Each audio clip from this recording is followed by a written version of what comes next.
आज से कक्षा द्वादश में जो काव्य खंड है उसकी मैं पुनरावृत्ति करा रहा हूँ।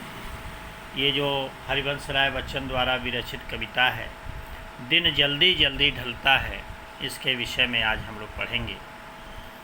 कवि इस कविता के माध्यम से बताता है कि जो मनुष्य का जीवन है वो क्षणभंगुर है, एक एक पल का महत्व है।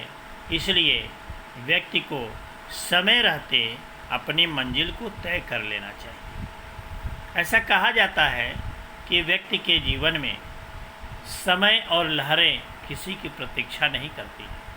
समय आता है चला जाता है, समुद्र में लहरें आती हैं चली जाती हैं।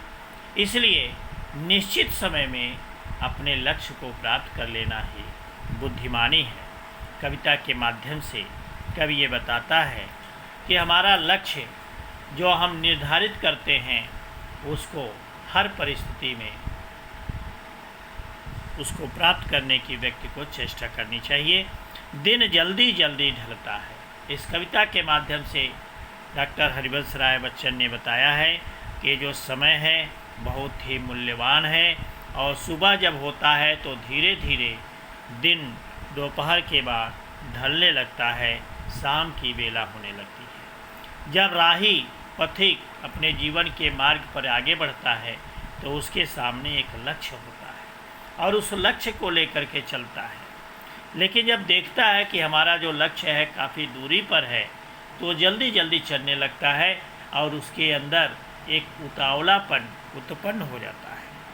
हो जाए न पथ में रात कहीं, मंजिल भी तो है दूर नहीं, यह सोच थका दिन का पंथी भी जल्दी जल्दी चलता है, दिन जल्दी जल्दी ढलता है। जीवन के मार्ग पर चलने वाला जो राही है वह सोचने लगता है कि कहीं रास्ते में रात न हो जाए, और जब रात हो जाएगा तो अंधकार हो जाएगा। अंधकार होने से दिशा बोध नहीं हो पाएगा और हम अपने मंजिल को देख नहीं पाएंगे। उसके सामने एक ये भी समस्या है कि अब रात होने वाली है और हमारा जो लक्ष्य है हमसे बहुत नज़दीक है, कहीं हम लक्ष्य तक पहुंचने से वंचित न रह जाएं।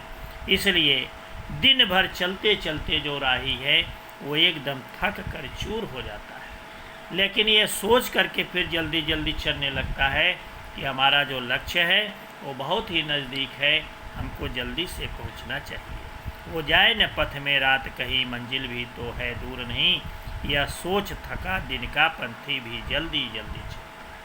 इसलिए यह सोच करके जो दिन का पंथी है, राही है, जो दिन भर थक जाता है, वो सोच करके जल्दी जल्दी चलने लगता है।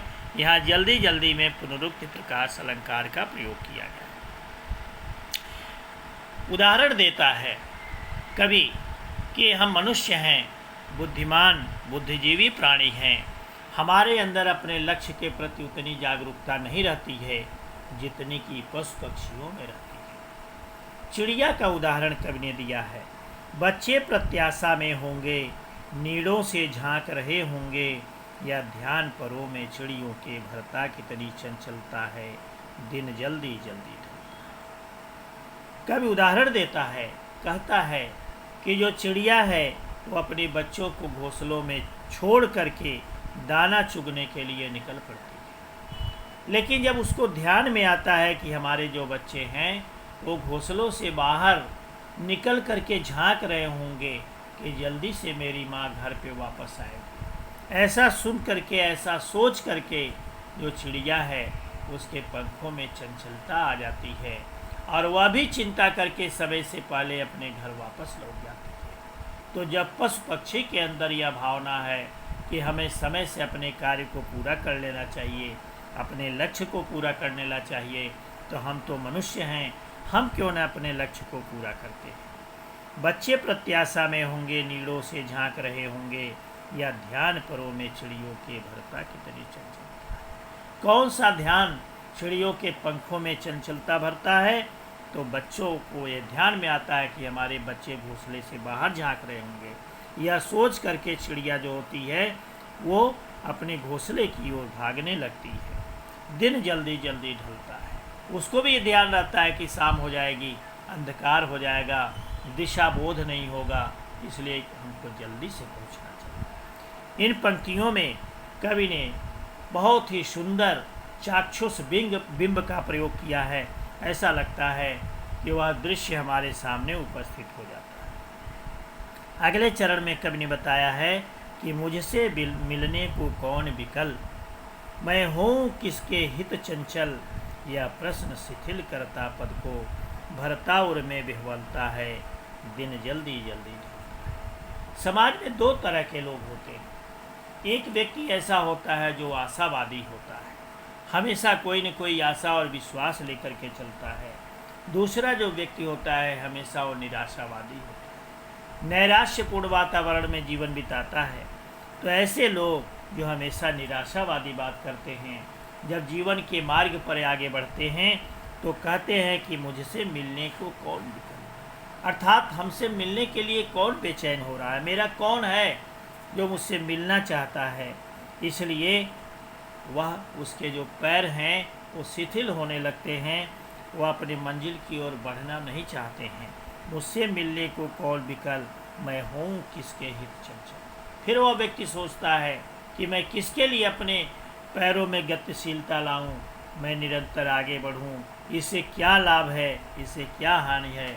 इस तरह के विचार जब उसके मन में आने लगते हैं तो उसका जो पैर है वो शिथिल होने लगता है। अर्थात जो राही आशावादी है वो बहुत ही तेज़ी से अपने लक्ष्य की ओर बढ़ता है, लेकिन जो निराशावादी है उसका यह प्रश्न कि मुझसे कौन मिलने वाला है या इससे मुझे क्या लाभ होने वाला है, हानि लाभ की चिंता जो व्यक्ति करता है, ऊहापोह की स्थिति जिसके मन में रहती है, उसका पैर धीरे धीरे शिथिल होने लगता है। लेकिन उसके हृदय में व्याकुलता रहती है कि मैं यह काम गलत कर रहा हूँ, मुझको ये ऐसा काम नहीं करना चाहिए, मुझे तो अपने लक्ष्य की ओर निरंतर आगे बढ़ना चाहिए। यह प्रश्न शिथिल करता पद को, भरता उर में विह्वलता है, दिन जल्दी जल्दी ढलता है। इसलिए व्यक्ति को समय रहते अपने लक्ष्य को प्राप्त कर लेना चाहिए। कभी भी अपने लक्ष्य के प्रति निराशावादी नहीं होना चाहिए। तो इससे संबंधित जो असाइनमेंट है वो भी आपके व्हाट्सएप ग्रुप में डाल दिया जाएगा, उसको एक बार पढ़ेंगे और अपने कॉपी में उसको नोट करें।